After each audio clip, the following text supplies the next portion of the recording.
Today, as a somewhat delayed meditation in celebration of Independence Day, we will discuss one of the finest letters written by Thomas Jefferson to John Adams, the letter dated October 28, 1813. In this letter, Jefferson attempts to address the problem of preventing the government from being dominated by pseudo-aristocrats, ensuring that the government of the country he was helping to build would promote merit. In one passage of the letter, he writes, "For I agree with you that there is a natural aristocracy among men. The grounds of this are virtue and talents. Formerly, bodily powers gave place among the aristoi, but since the invention of gunpowder has armed the weak as well as the strong with missile death, bodily strength, like beauty, good humor, politeness, and other accomplishments, has become but an auxiliary ground of distinction. There is also an artificial aristocracy founded on wealth and birth, without either virtue or talents, for with these it would belong to the first class.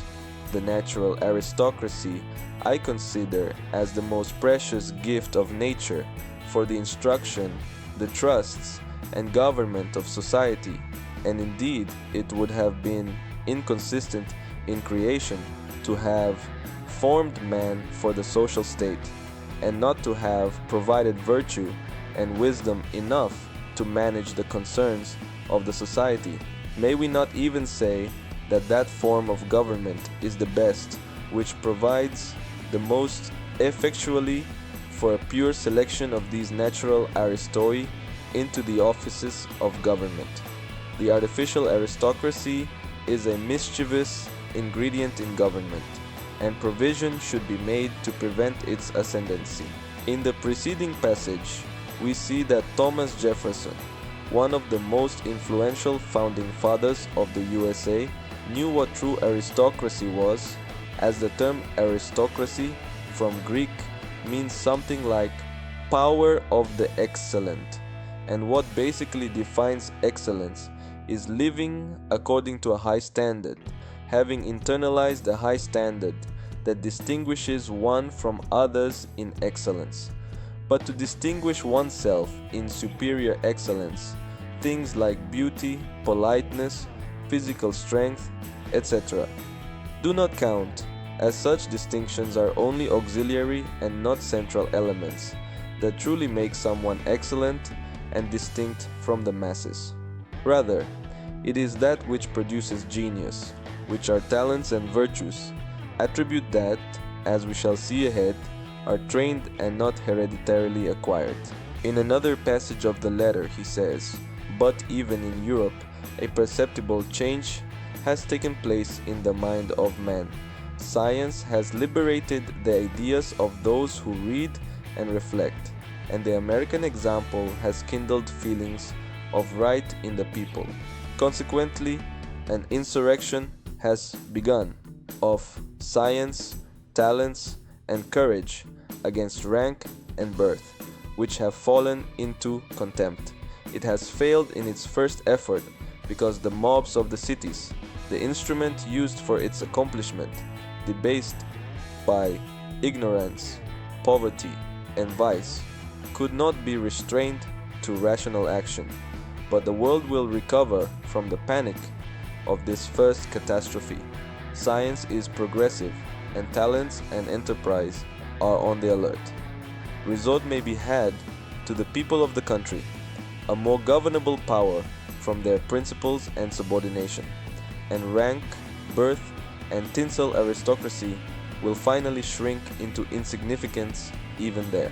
Here, Jefferson is referring to the revolutions of his time, the liberal revolutions inspired by Enlightenment ideas that sought social transformations inspired by the power of reason and the scientific advances of the time. New ideas spread across Europe and America, such as republicanism, which advocated that society should be governed by the people's representatives, free economic initiative, religious freedom, freedom of opinion, citizenship, the right to private property, and everything else that ensured individual freedoms against tyranny and the hierarchy of merit against the hierarchy of blood. And this is why Jefferson, like other founding fathers, called the American independence process a revolution, because in their view this process was directly inspired by the revolutionary thought of the time and the revolutionary dreams of liberty and merit against the old regime, against governments based on the privilege of birth. Thus, the mark of this merit, as Jefferson says, is related to the intellect, those who read and reflect, and scientific initiative. Now, let's return to another passage of the letter from October 28, 1813.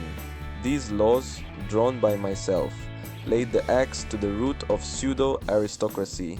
I propose to establish in each district a free school for reading, writing, and common arithmetic, to provide for the annual selection of the best students from these schools who might receive, at the public expense, a higher degree of education at a district school, and from these district schools to select a certain number of the most promising students to be completed at a university, where all the useful sciences should be taught.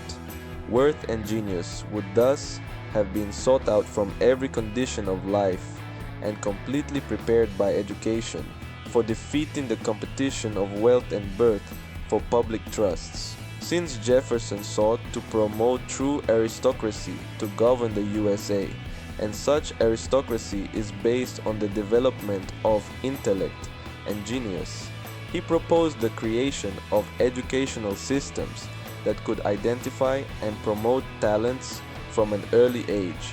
He envisioned free schools in each county with a merit-based progression system culminating in higher education at universities for the most promising students. This structure would help ensure that public offices were occupied by the most capable individuals, regardless of their origin, thus preventing hereditary oligarchies from taking control of the government. Jefferson's clear distinction between natural aristocracy and pseudo-aristocracy had a profound impact on the formation of the American nation. His emphasis on virtue and talent and his vision of a society that promotes merit certainly helped shape a culture that values the self-made man, that is, a person who achieves vocational success, prosperity, and respect through their own efforts, skills, and determination, rather than relying on inheritances, family connections, or privileges. These ideas continue to resonate in American society, highlighting the importance of education, talent, and integrity in building a just and prosperous society. Liked it? Then smash the like button and subscribe. Cheers!